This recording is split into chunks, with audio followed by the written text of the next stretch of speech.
चलिए आज हम लोग देखेंगे कि भारत में मुगल साम्राज्य की स्थापना कैसे हुई, किसने आखिर भारत में मुगल साम्राज्य का स्थापना किया और यह समय के साथ साथ कैसे इतना बड़ा साम्राज्य खड़ा कर लेता है।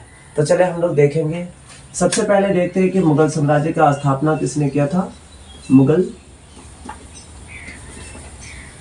साम्राज्य का स्थापना किसने करता है? बाबर करता है। किसने? बाबर के द्वारा होता है।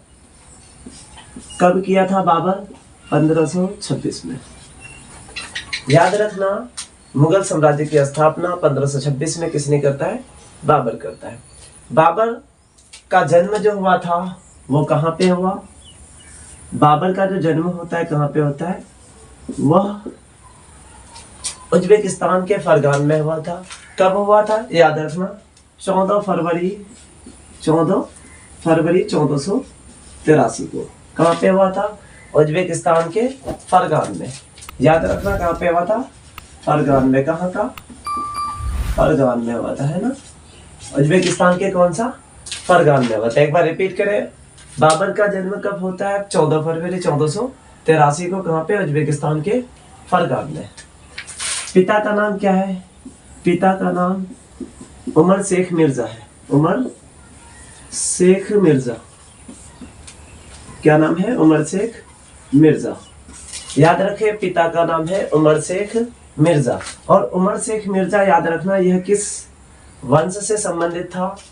तो तैमूर वंश से था। कौन सा वंश? तैमूर वंश का शासक था। और तैमूर वंश कहाँ पे शासन करता था? याद रखो, ईरान, इराक और कहाँ पे? तुर्की पे। ईरान, इराक और तुर्की। कहाँ कहाँ पे है? ईरान, इराक और तुर्की। इन क्षेत्रों में इसका क्या था? शासन था। बताएं। बाबर के पिता का नाम उमर शेख मिर्जा है और यह किस वंश से संबंधित था?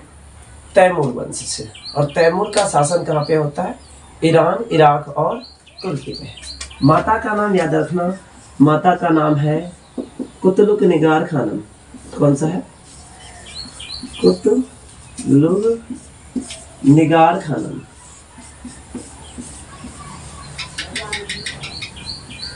बताए। बाबर के माता का नाम कुतलुक निगार खानम था। यह किसकी पुत्री थी?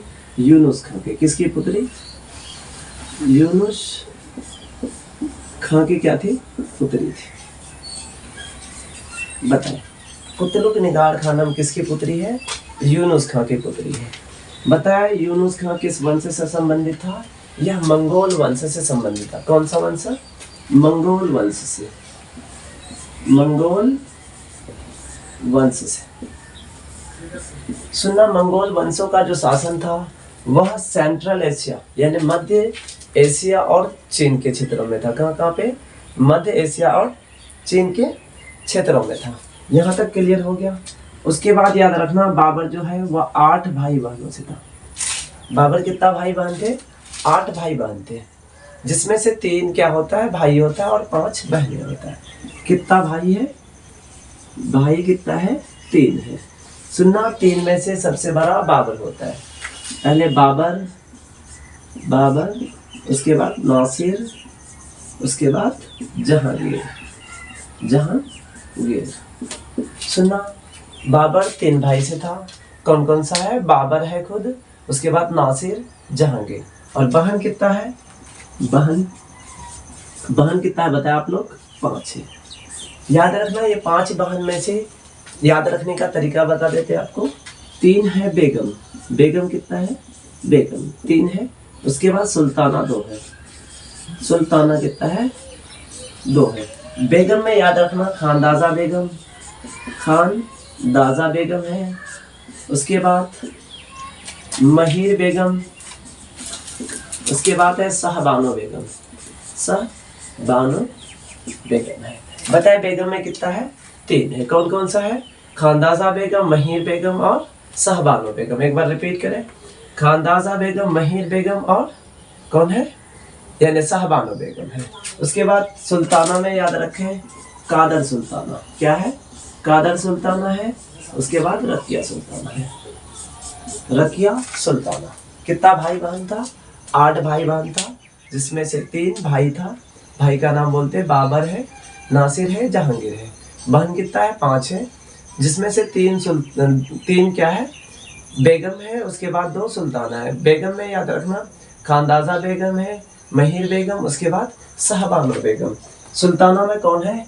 कादर सुल्ताना और रकिया सुल्ताना। उसके बाद याद रखना कि ये भाई बहन। उसके बाद देखोगे इसके पिता का जो मृत्यु होता है वह याद रखो 8 जून को। कितना को? 8 जून 1494। बताए इसके पिता का जो हत्या हुआ था वो कब हुआ है? 8 जून 1494 को। और बाबर क्या करता है? इसी समय 12 वर्ष की आयु में क्या होता है? राजा बन जाता है। बताए बाबर कितने वर्षों की आयु में राजा बन गया था? 12 वर्ष की आयु में। उसके बाद याद रखना कुछ समय तक राजा रहा फरगान का। उसके बाद इसका चचा खुद क्या किया? इसको भगा दिया वहाँ से। और ये बगल के ही राज्य समरकंद में क्या हो गए? शरण ले लिए। कहाँ पे? समरकंद। बताए बाबर को किसने भगाया? उसका चचा ने। उसके बाद वे कहाँ चले गए? समरकंद चले गए। समरकंद का राजा था सैवानी खां। सैवानी खां याद रखना। बाबर का यानी समरकंद का राजा कौन था? सैवानी खां। इन्होंने समरकंद का राजा सैवानी खां की पुत्री से क्या कर दिया? प्रेम कर दिया। कौन? बाबर। उसके बाद इन्होंने समरकंद के राजा सैवानी खां पर आक्रमण भी किया। कब किया आक्रमण? याद रखना 1496 पे पहला आक्रमण किया 1496 में, लेकिन बाबर हार गया था। उसके बाद 1497 पे फिर से आक्रमण करता है। इस बार समरकंद को क्या कर लिया था? जीत लिया था। कौन? बाबर। बाबर क्या करता है? समरकंद को जीत लेता है। और इन्होंने मुश्किल से वहाँ पे लगभग 100 दिनों तक शासन किया। उसके बाद क्या कर दिया? ये छोड़ दिया था। कितना दिनों तक? 100 दिनों के शासन करने के बाद वे अपने सहपाठियों को देकर चले गए। तो याद रखना फिर से क्या करता है? 1501 में क्या करता है? बाबर पर कौन आक्रमण कर दिया? सैवानी खां। इस बार क्या करता है? यानी समरकंद को जीत लेता है। देखें कंफ्यूज नहीं होना। पहले 1496 पे बाबर ने आक्रमण किया, हार गए बाबर। दूसरी बार आक्रमण कब करता है? 1497 में। इस बार समरकंद को क्या किया? जीत लिया। उन्होंने 100 दिन शासन किया। उसके बाद वे अपने दोस्त को लेके चले गए। उसका दोस्त का नियंत्रण था उस पर। उसके बाद कहीं और रहते थे वे। उन्होंने फिर क्या किया? सैवानी खां ने 1501 में कहाँ पे आक्रमण किया? समरकंद पर। और इस बार समरकंद को क्या किया? सैवानी खां जीत गया। कौन जीता है? सैवानी खां क्या किया? जीत गया। उसके बाद याद रखना बाबर क्या करता है? फिर 1504 में बाबर क्या करता है? 1504 में काबुल पर आक्रमण किया और काबुल को जीत लिया। कहाँ पे आक्रमण किया था? 1504 में काबुल पर आक्रमण किया 1504 में, और काबुल को क्या किया? जीत लिया। बताए बाबर कब काबुल पर आक्रमण करता है और कब जीतता है? 1504 में। उसके बाद याद रखना 1506 में हेरात को जीता था। हेरात को क्या किया? जीत लिया। 1506 में क्या करता है? हेरात को क्या करता है? जीतता है। 1506 में हेरात को जीता था। उसके बाद याद रखना बाबर 1507 में फिर क्या करता है? गंधार को जीतता है। बताए 1504 में किसको? काबुल को। 1506 में हेरात को। और 1507 में किसको? गंधार को जीतता है। उसके बाद देखेंगे 1510 में क्या करता है? फिर से बाबर क्या करता है? सैवानी खां पर आक्रमण कर देता है। बताओ सैवानी खां कहाँ का राजा था? समरकंद का राजा था। याद रखना इस बार सैवानी खां को मार देता है। क्या करता है? मार देता है। उसके बाद याद रखना 1510 तक एक बार रिपीट करते हैं। बताए 1504 में कहाँ किसको जीता? काबुल को। 1506 में हेरात को। उसके बाद 1507 में गंधार को जीता। और 1510 में कहाँ पे आक्रमण किया? समरकंद पे आक्रमण किया। इस बार क्या करता है? उसको यानी सैवानी खां को मार देता है। यहाँ तक क्लियर हो गया। उसके बाद याद रखना बाबर जो है वह 1519 में, याद रखना 1519 में क्या करता है? बाजौर और भेरा। याद रखें कौन कौन सा? बाजौर और भेरा। यह दोनों किला को क्या करता है? जीत लेता है। बताए 1519 में किसको जीता है? बाजौर और भेरा को। बाजौर और किसको? भेरा।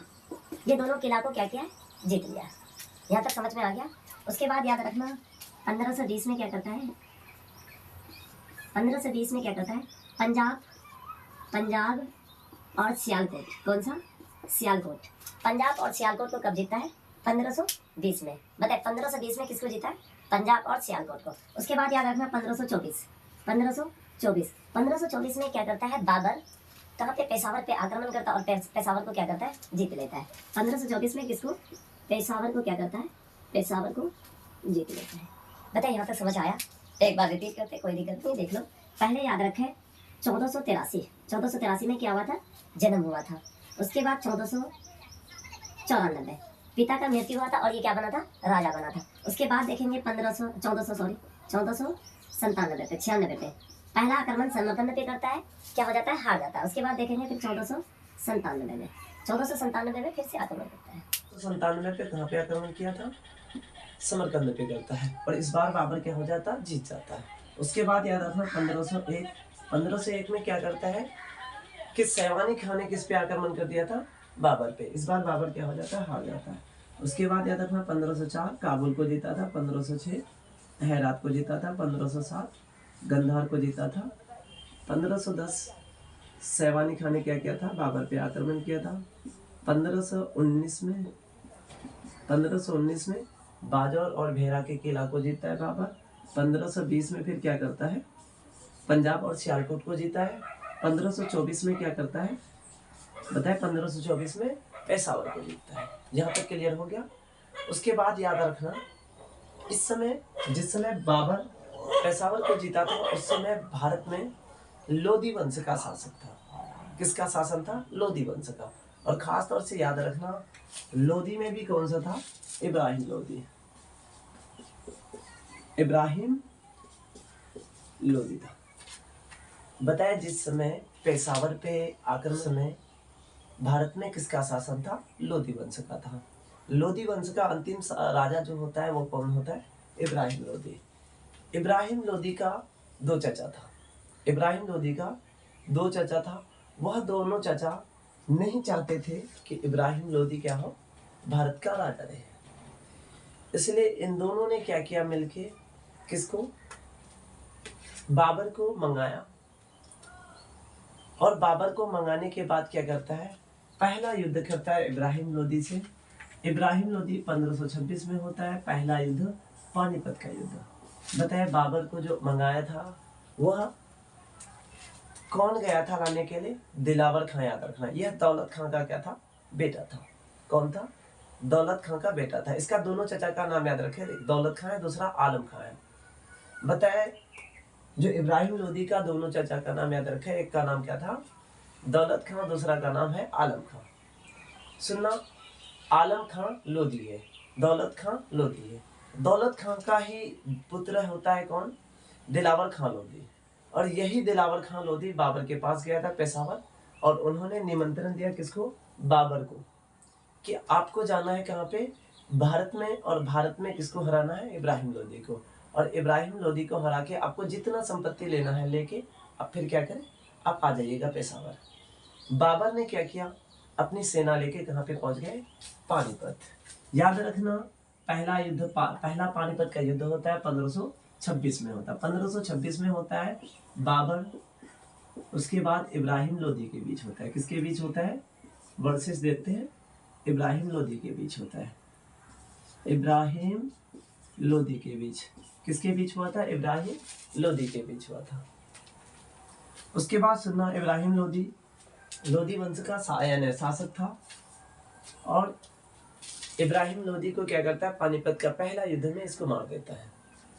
यह युद्ध पानीपत का जो पहला युद्ध हुआ था 1526 में हुआ था। और 1526 में बाबर क्या करता है, जीत जाता है, इब्राहिम लोधी क्या होता है, हार जाता है। और इसी समय क्या होता है, भारत में बाबर ने क्या कर दिया था, यही युद्ध जीतने के बाद भारत में मुगल साम्राज्य का क्या कर दिया, स्थापना कर दिया। बताए भारत में मुगल साम्राज्य का स्थापना किस युद्ध के बाद होता है, तो पानीपत का युद्ध के बाद क्या होता है, भारत में मुगल वंश की स्थापना हो जाता है।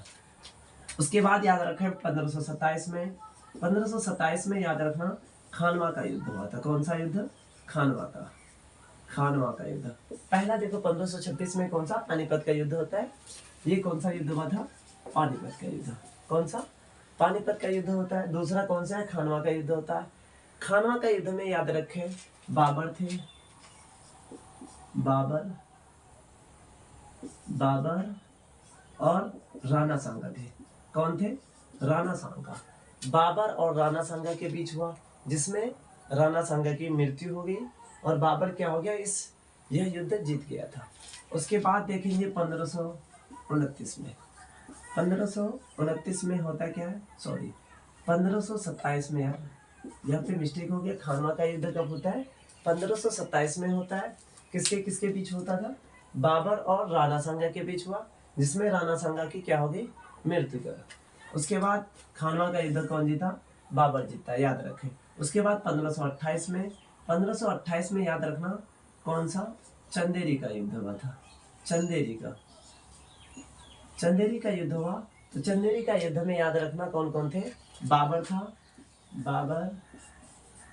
बाबर वर्सेस कौन थे? बाबर और मेदिनी राय था। मेदिनी राय, बाबर और कौन थे? मेदिनी राय था।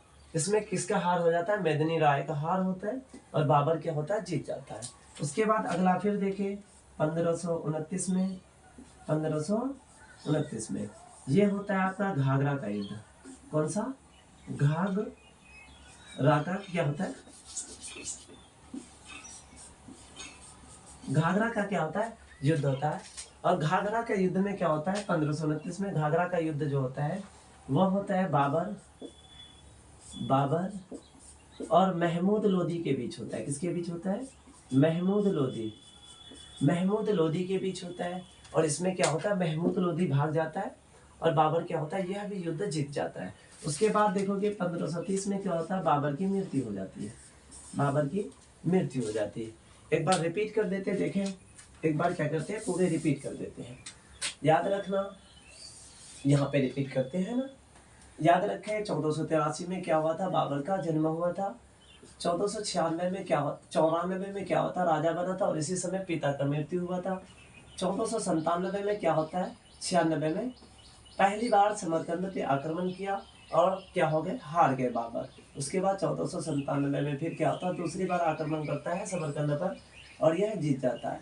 उसके बाद देखोगे 1501 में सैवानी खां किस पर आक्रमण किया था? बाबर पर। और बाबर क्या हुआ था? इसमें हार गया था। सैवानी खां क्या हुआ? जीत गया।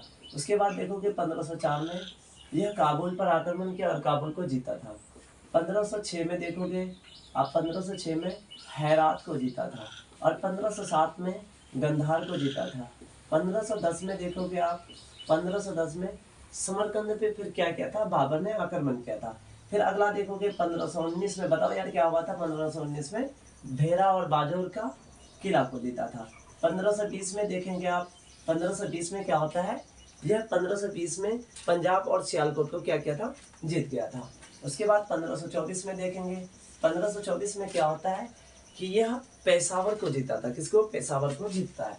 उसके बाद याद रखना 1526 पहला पानीपत का युद्ध होता है।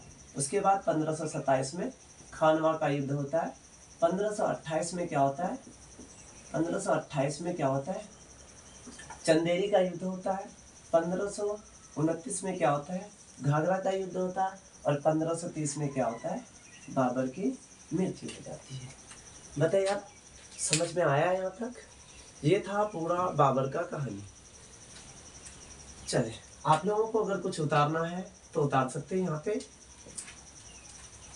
पे देख के उतार सकते हैं आप लोग, ठीक।